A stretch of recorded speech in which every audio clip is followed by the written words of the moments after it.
hindi ba kayo magbibigay galang sa akin?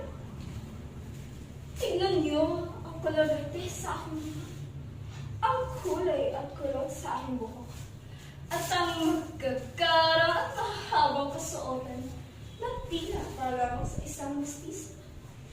Kaya kayong mga Idyong sisikim ng Aita, dapat igalang niyo ako. Maraming nanliligaw at namamangha sa aking kagandahan. Ngunit, itinaboy ko sila.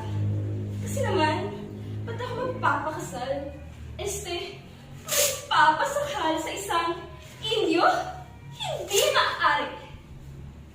Bata pa lamang ako, ay alam ko na magpapakasal ako sa isang Espanyol. At heto, ang dream boy ko, si Don Tiburcio de Espadanya. Ngayong ako'y asawa ng isang doktor, nakamit ko na rin ang pinakamimithing alta sa syudad. Hindi lang ako maganda, sosyal pa. Isang araw, napadaan kami sa tapat ng bayan ng San Andres. At nagkataon na naroon si Don na Consolacion. Abay, bigla ba namang sumimangot at dumura sa harapan ko? Napakawalang modo! Kaya horror! Kaya barbaridad!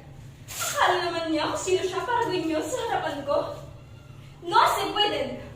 Ako ang tunay na dugong Espanyol. Si Doña Victorina de los Reyes de Espadañas. Kaya kayo,